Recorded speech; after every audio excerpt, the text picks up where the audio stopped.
and I'm sucking this up. I'm also not getting a lot of signal on the SM7.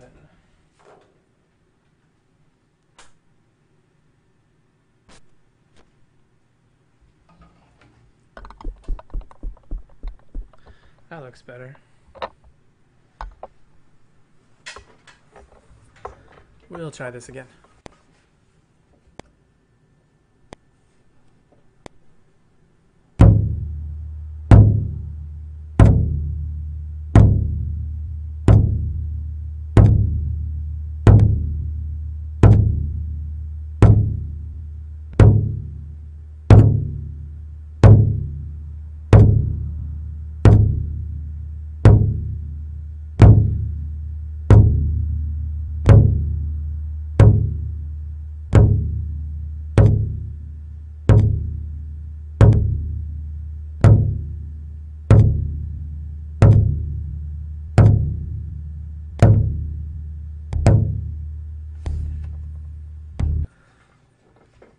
Oh, I needed one more measure.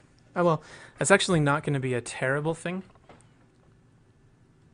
because what will happen is that if I loop it at 7 bars and the other one at 8 bars, we can actually get multiple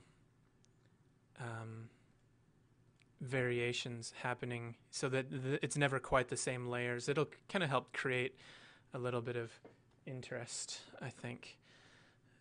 So now we will go ahead and do the same thing. I'm gonna take it into live, combine it down. Obviously, my timing was a little bit worse this time around.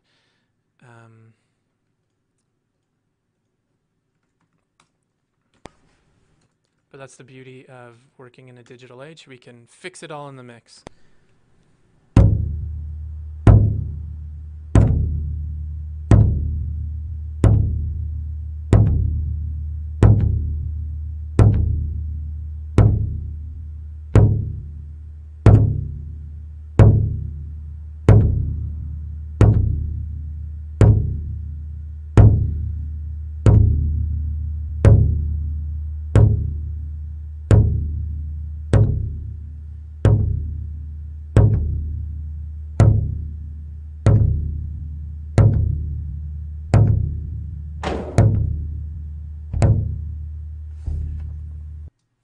My drum fell over. Luckily, that wasn't going into the recording.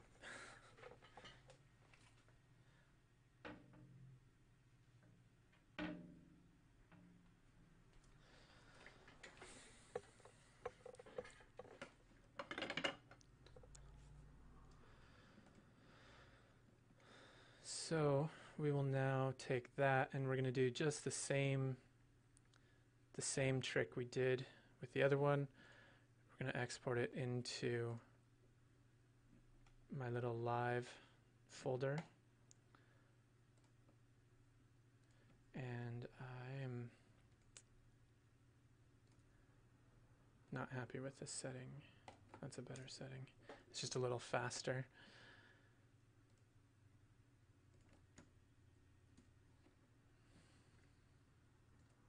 So and then we'll just drop this one in next to it. We're gonna set the BPM so that it knows how fast I was trying to play. 45 beats per minute.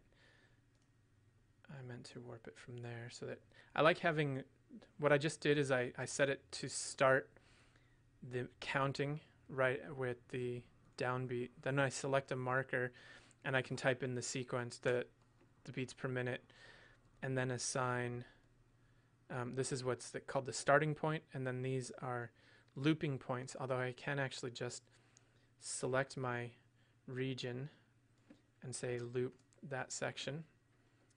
And I'm going to quantize it because my performance wasn't great. So what that does is it calculates each of the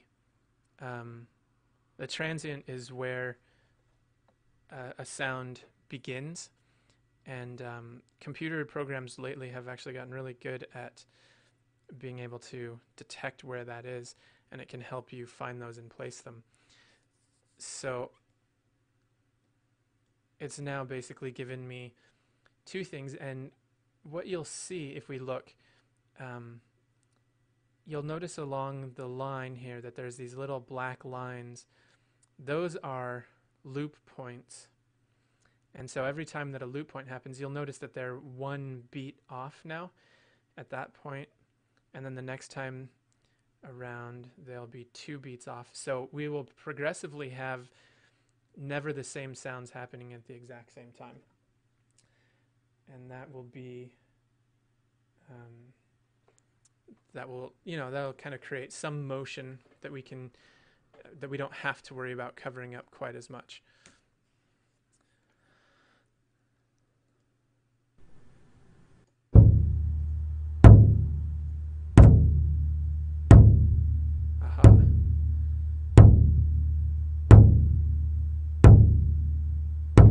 Something was still off.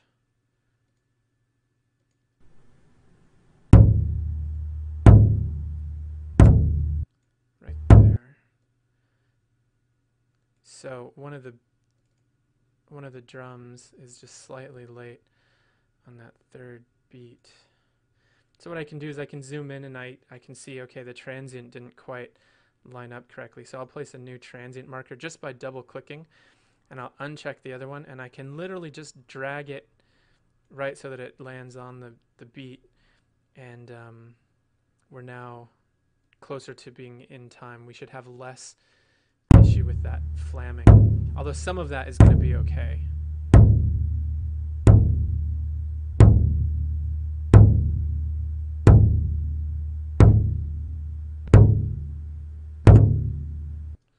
There's another one that's kind of weird. The first Bowron is a little bit early on this beat right here.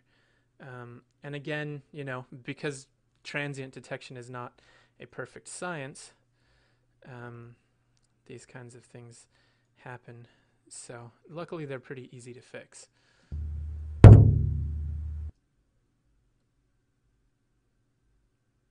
Looks like we actually got some clipping, which is too bad. I probably wasn't watching those details enough.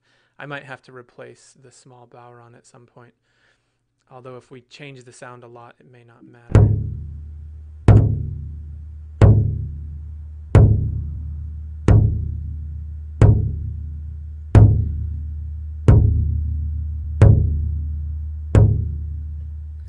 Okay, so I think now we need something higher pitched and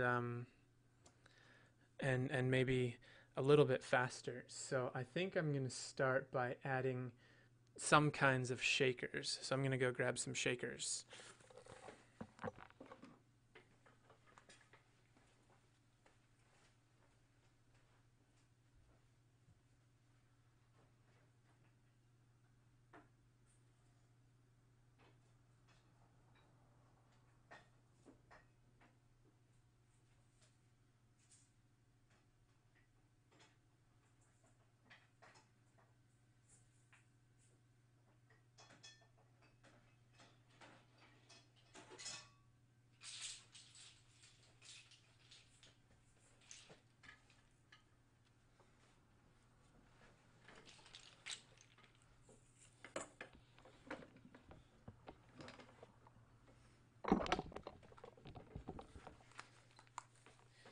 So luckily shakers are pretty traditional instruments.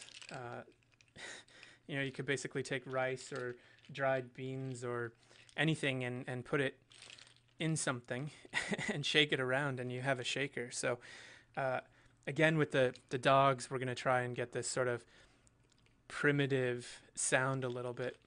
So we're just going to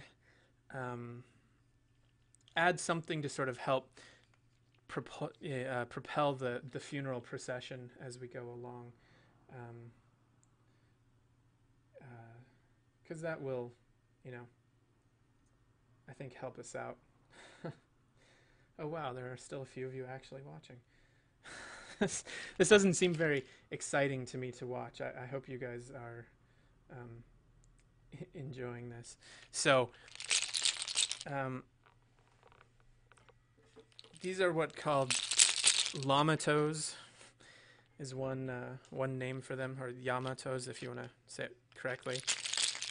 This kind of has, it's like a stick with a bunch of, in this case, they're like hollowed out, dried nuts, but they're often actually made from dried out llama toes. Kind of a similar sound. I also have a couple eggs. I have a fairly bright one, which might be too much sandy. It's like it's very bright. I'm not sure if that's quite the sound I want to go for. I also have another egg. It's a little larger with larger pellets inside. And it's a much darker sound. I think that's kind of the sound we want. Sometimes what I'll do though is, and you can't see this, so I'm going to try and describe it as best as possible. I'll hold both eggs simultaneously, but I'll really surround the brighter one, and it gives it a sharp attack, but I get most of the body of the deeper egg. And that sounds like this. I think it's still going to be too bright, so I'm going to stick with, I think I'm going to stick with just the one egg for now. I'm going to start with that, I think. Actually, I'm going to start with the llama toes because I have an idea for a pattern with that. And we might find now, I think now will be the time that we find out whether or not 45, which is a very slow tempo, if it's going to be too slow for this or not. I'm trying to think of what it's going to sound like to, you know, if people are having a procession, they're moving slowly, and yeah. So I mean, this needs to be about a lamenting pace and slow, etc. So let's give this a shot, and then we'll make some decisions about the tempo. Maybe we'll change our mind.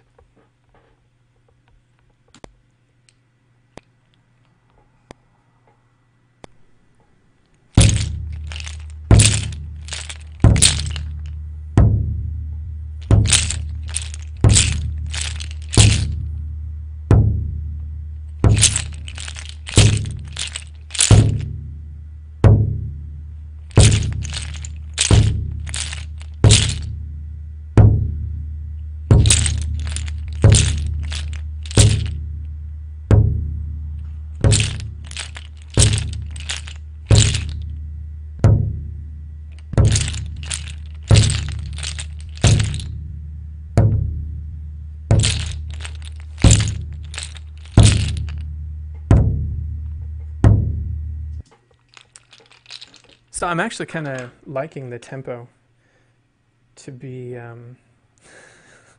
it does kind of sound like Lego stones, doesn't it? Yeah. But again, see, the whole point is that it's easy to find shakers in natural situations, or you just put stuff together. That's the I think that's one of the reasons that drums are kind of so cool, is it starts off by just banging a couple things together, and suddenly you have an instrument. So I'm going to listen real quick. I want to hear what these mics are doing. I think the 635 might be too weird on this particular instrument. So this is the 635A.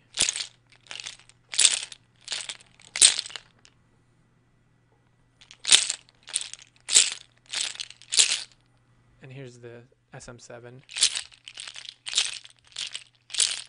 The SM7's a little darker in this case, actually.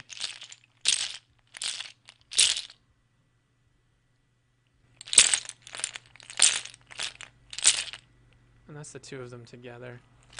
I think we might go with that. They are turned up too loud, though.